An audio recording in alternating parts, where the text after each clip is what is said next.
Segala profesi yang berkaitan dengan IT komputer memang semakin tren untuk saat ini. Begitu pula sebagai seorang teknisi komputer. Seorang teknisi komputer adalah orang yang mengkhususkan diri dalam perbaikan pemeliharaan instalasi, memeriksa komputer, laptop, ataupun printer untuk mencari tahu apa masalahnya.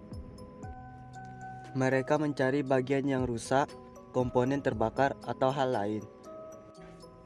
Begitu mereka yang telah mendiagnosis masalah, mereka dapat memperbaiki unit atau mengganti bagian yang rusak dengan yang baru. Mereka bertanggung jawab untuk memutuskan apa jenis peralatan yang dibutuhkan, instalasi, konfigurasi, dan mengimplementasikan layanan tersebut. Kami sebagai kelompok 5 akan mewawancarai salah satu teknisi komputer dan seluruh pertanyaan kami akan diwakilkan oleh Muhammad Rizky Firmansyah. Berikut adalah video wawancara antara Muhammad Rizky Firmansyah dan salah satu seseorang yang bekerja sebagai teknisi komputer, yaitu Fajar Pratama. Assalamualaikum warahmatullahi wabarakatuh, teman-teman. Perkenalkan, nama saya Muhammad Rizky Firmansyah dari Teknik Informatika B1 Universitas Muhammadiyah Riau. Saya di sini sebagai perwakilan dari kelompok 5 untuk mewawancarai salah satu pengusaha IT atau orang sukses di bidang IT, yaitu Fajar Pratama. Sebagai apa Pak, pengusaha di bidang IT? Co-founder Global Inovasi Komputer sama founder Global Techno Komputer. Oh, oke. Maaf mengganggu waktunya ya, Bang. Kayak saya mulai dengan pertanyaan pertama nih ya, langsung ya, Bang. Oke, Bang. Ya, Oke, santai. Jangan gugup ya, Bang. Eh Abang Fajar ini menjadi pengusaha di bidang IT di bidang apanya? di bidang teknisi sama di bidang mencari barang terus menjualnya. Oh, kayak toko komputer dan teknisi gitu ya, Bang. Ya, Habis itu kegiatan sehari-hari apa, Bang, yang dikerjakan dalam pekerjaan tersebut? kegiatan sehari-hari itu ketika ada laptop yang kita ambil itu minus, itu kita memperbaikinya lalu dijual kembali atau mencari barang lagi untuk apa biaya uh, perputaran modalnya. Perputaran modalnya. Dia perputaran modal. Hmm. Eh, Kalau apa, Bang? Ada sistem untung ruginya nggak gitu? Kalau jadi pengusaha IT di bidang teknis Sistem ini. untung ruginya itu mungkin ada sedikit kesalahan ketika misalnya kita ngambil barang minusnya ini, terus ada lagi minus yang nggak kita tahu, rupanya itu minusnya bertambah. Oh, Itu bisa jadi rugi. kayak mereka di auto COD itu mereka bohong gitu ya, Bang, menipu gitu. Bukan, misalnya nih pas COD ini minusnya emang sesuai, Hmm. cuman pas sudah diambil itu minusnya bertambah gitu, Oh, nggak terduga gitu ya, Bang. yang nggak terduga gitu. Oke, oke. Pertanyaan ketiga.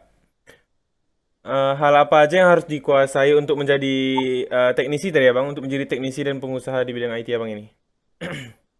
Pertama kita harus pandai di bidang teknis itu, di bidang troubleshooting apa motherboard seperti IC sama chipset itu harus pandai kita, misalnya Ribal gitu. Untuk pandai memperbaiki komputer juga gitu ya, Bang? Ya, paling memperbaiki komputer juga. Untuk menjadi pengusaha IT sendiri, Bang, ada rintangan-rintangan apa aja yang dilalui, Bang, untuk mencapai titik rintangan paling sulitnya itu apa aja? Rintangannya itu nggak ada sih ya, karena sebelum memulai usaha itu harus kita pelajari dulu basicnya, Hmm. kecuali apa penurunan ekonomi saat COVID ini terdampak kan. Jadi itu rintangannya. Ya itu rintangannya COVID. Kalau rintangan dalam bidang pekerjaannya, Bang, nggak ada. Nah, dalam pekerjaannya ketika yang kita servis itu nggak tembus, nah itu akan jadi rugi, barangnya aja akan jadi terbengkalai gitu, Hmm. jadi hanya Ada bisa jual. ada yang protes nggak, Bang? Pernah ada protes gitu, nak? Kalau yang protes sih nggak ada sih ya, Oh, nggak karena ada. udah udah dikonfirmasi dari awal sama user lagi. Eh, Kalau kan abang ini rintangannya karena COVID ini ya bang. Solusinya dari abang sendiri ada nggak untuk menyelesaikan rintangan itu? Kalau apa ya cara menyelesaikan rintangannya ya? Mhm. Sebelumnya kan sebelum ada COVID ini ya, tahun 2019 atau 2018 ya. Ini kan penjualan online-nya kan kayak agak pasif nih, kayak jualan di Tokopedia, Shopee, Iya, di rumah gitu. lah. Nah, sekarang kalau sudah ada COVID kan jadi bekerja di rumah. Iya, work from Nah, home. mulai foto barang terus masukin Tokopedia, jual di Shopee. Nah, itu bisa jadi menyelesaikan rintangannya. Oh, jadi perbanyak link untuk nge-share gitu ya bang? Ya, Link penjualannya. ya. Lalu apa bang? Ada tips nggak untuk orang-orang yang masih berjuang nih untuk menjadi sukses seperti abang nih gimana? Tips dari abang. Tipsnya ya harus konsisten dengan usahanya, naik turun di bidang di usaha itu Wajar ya? atau di usaha itu memang ada naik turunnya, jadi harus memang konsisten, tetap pelajari basic-basicnya, terus tambah ilmu-ilmu barunya. Kalau Karena kan sekarang barang teknologi itu kan makin canggih, jadi harus memperbarui ilmunya. nggak boleh stuck in the middle gitu ya? Ya Nggak boleh tetap. nggak boleh stuck di satu ilmu gitu. Kalau menurut abang itu anak-anak zaman sekarang kan ini banyak bermain trading atau binomo atau apa ya semacam itu wajar nggak tuh? Wajar nggak itu untuk mencapai kesuksesan gitu? Kalau itu sih, itu kan kayak apa ya? Kayak Di seperti sampingan. dan kayak seperti bundling lah ya, kayak Iya, uji.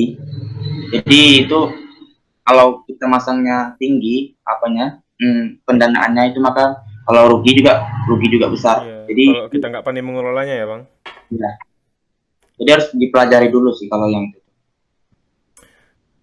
Lalu menurut abang sendiri tolak ukur menjadi sukses itu menurut abang apa? Tolak ukurnya? Tolak ukurnya ya, di titik merasa puas dengan penghasilan kita yang kita pingin dan melayani user itu sebaik mungkin. Hmm, apa? Kalau kita sukses nih bang, sukses nih, berpengaruh besar nggak ya ke lingkungan kita? Tentu berpengaruh lah, karena kan orang kan jadi baik gitu, jadi segan kan akan kesuksesannya. Iya iya. Apalagi orang zaman sekarang nengoknya ada uang asal diam gitu ya bang. Nah, Lalu bagaimana seseorang nih bang bisa menjadi pengusaha IT yang kompeten, yang matang untuk menjadi pengusaha di bidang IT? ya seperti yang dibilang tadi harus konsisten di dalam bidang itu, terus perbarui ilmunya lagi karena teknologi itu nggak stuck di satu titik, karena karena semakin berkembang teknologi itu semakin susah troubleshootingnya terhadap teknologi itu, Hmm, jadi harus memperbarui ilmunya lagi, tambah gitu. upgrade terus. Oke, mungkin sekiranya itu aja pertanyaan yang bisa saya sampaikan, Bang. Terima kasih banyak, Bang Fajar Pratama, telah menghadiri wawancara kami. Eh, Lebih dan kurangnya mohon dimaafkan, maaf nggak dibayar juga, Bang ya. Iya. Assalamualaikum warahmatullahi wabarakatuh. Waalaikumsalam warahmatullahi wabarakatuh.